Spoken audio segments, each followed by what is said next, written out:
요즘 CEO들이 왜 이렇게 정치적인 논쟁에 뛰어드는 걸까요? 정말 궁금하지 않으세요? 이 기업의 대표가 내리는 결정 하나가 어마어마한 파장을 일으키는 시대잖아요.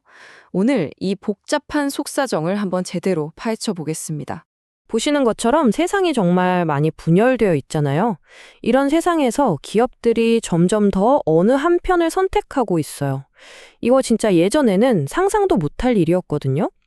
그냥 조용히 사업만 하던 시대는 이제 정말 끝난 걸까요? 자, 그럼 먼저 이 위험천만한 게임부터 한번 들여다볼게요. 기업이 정치적으로 나섰다가 잘못되면 과연 어떤 일이 벌어질까요?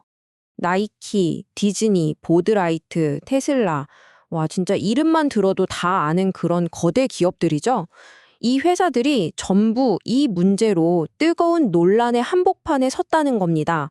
그러니까 이건 그냥 몇몇 회사의 문제가 아니라는 거죠. 자, 구체적인 사례를 한번 볼까요? 버드라이트.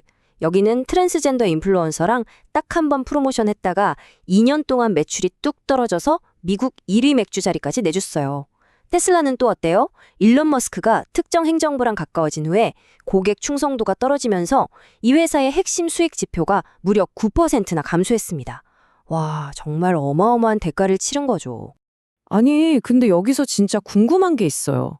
이 사람들 다 똑똑할 리더들이고 회사들도 엄청나게 크잖아요. 그런데 도대체 왜 이렇게까지 큰 대가를 치르는 실수를 하는 걸까요? 바로 이게 오늘 우리가 풀어볼 미스터리입니다. 자, 그럼 그 압박이 도대체 어디서 오는 걸까요? 그 진짜 원인을 한번 파헤쳐보죠. 아마 여러분이 생각하는 것과는 꽤 다를 겁니다. 보통은 다들 이렇게 생각하죠. 아, 그 압박? 뻔하지 뭐. 언론이나 사회운동가들, 아니면 뭐 소셜미디어 여론 같은 그런 외부 요인에서 오는 거 아니야? 사실 저도 처음엔 당연히 그럴 거라고 생각했어요.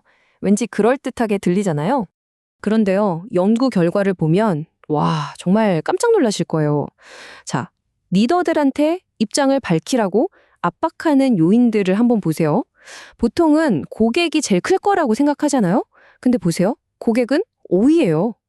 제일 큰 압박은 놀랍게도 바로 리더 본인의 개인적인 신념입니다. 그 다음이 상사, 같은 부서 직원들, 그리고 DEI나 CSR 같은 회사 내부 팀들이에요. 결국 뭐예요? 외부의 목소리보다 내부, 그리고 자기 자신의 압박이 훨씬 더 크다는 거죠. 진짜 의외죠. 그리고 이 압박이 어느 정도냐면요. 5점 만점에 평균 4.5점. 와, 이건 그냥 좀 부담되네 이 정도가 아니에요. 거의 뭐 저항하기 불가능한 수준의 압박이라는 뜻입니다. 자, 그럼 도대체 왜 이렇게 강력한 압박이 결국 잘못된 결정으로 이어지는 걸까요?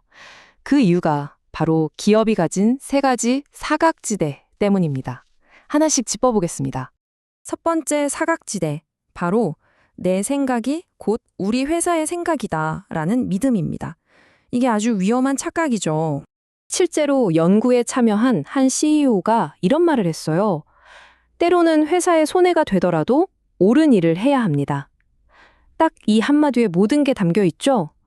개인의 도덕적인 신념을 회사 이익보다 앞에 두는 겁니다. 하지만 이게 뭐랑 부딪히냐면 바로 리더의 가장 기본적이고 법적인 책임, 신탁 책임과 정면으로 충돌해요.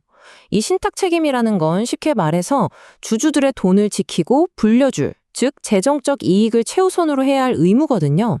개인의 신념이랑 이 의무가 부딪힐 때 바로 거기서 문제가 터지는 거죠. 자, 두 번째 사각지대로 넘어가 볼까요? 이건 바로 직원들의 영향력이 만들어내는 메아리방 효과입니다. 이게 뭐냐면요. 리더들은 매일 얼굴 보고 일하는 직원들의 열정적인 목소리를 듣잖아요. 그러다 보면 그걸 마치 전체 고객이나 투자자의 의견인 것처럼 착각하게 된다는 거예요. 바로 가까이 있다는 이유, 즉 근접성 때문이죠.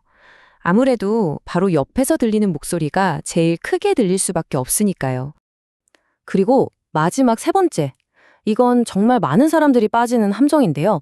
바로 가장 시끄럽게 소리치는 목소리를 전체 고객의 의견으로 오해하는 겁니다. 그러니까 소셜미디어에 달리는 악플 몇 개, 빗발치는 항의 전화나 이메일, 이런 소수의 격한 반응에 막 휘둘리는 게 바로 비효율적인 방법이죠. 그럼 잘하는 기업, 예를 들어 맥도날드는 어떻게 할까요? 그들은 이런 감정적인 목소리에 일희일비하지 않아요. 대신에 아주 철저하게 데이터로 분석해서 전체 이해관계자들의 생각이 어떤지 그 스펙트럼을 파악합니다.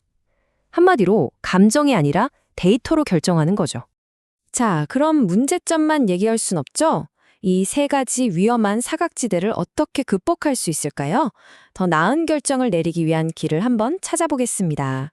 이 연구에서는 아주 명확한 세 가지 핵심 해결책을 제안하는데요. 첫 번째는 직원들한테 개인의 신념도 중요하지만 회사의 목적을 우선하도록 교육하는 거예요. 두 번째는 최고 경영진 스스로가 나한테도 이런 편향이 있구나 하고 깨닫게 만드는 거고요. 그리고 마지막으로 우리 직원들 생각과 실제 고객들 생각 사이의 차이를 정확히 알고 그 간극을 줄여나가야 한다는 겁니다. 실제로 이렇게 하는 회사들이 있어요. 예를 들어 넷플릭스는 아예 신입사원한테 딱 얘기합니다. 당신 개인 가치관이랑 안 맞는 콘텐츠 작업을 해야 할 수도 있습니다. 라고요. 코카콜라는 또 어떻고요? 우리 회사의 정치적 결정은 임원 개인의 생각이 아닙니다. 라고 명확하게 선을 긋죠. 정말 깔끔하고 명확한 원칙이죠. 결국 이 모든 이야기는 현대 리더들이 마주한 하나의 근본적인 딜레마로 귀결됩니다. 이렇게 강력한 사회적 압박과 또 내 개인의 신념이 계속 부딪히는 시대에 오늘날 CEO의 진짜 의무는 과연 뭘까요? 주주의 이익일까요? 아니면 사회적 가치 실현일까요? 이 질문에 대한 답을 찾는 것, 어쩌면 이게 오늘날 모든 리더, 그리고 이 시대를 살아가는 우리 모두에게 주어진 숙제가 아닐까 싶습니다.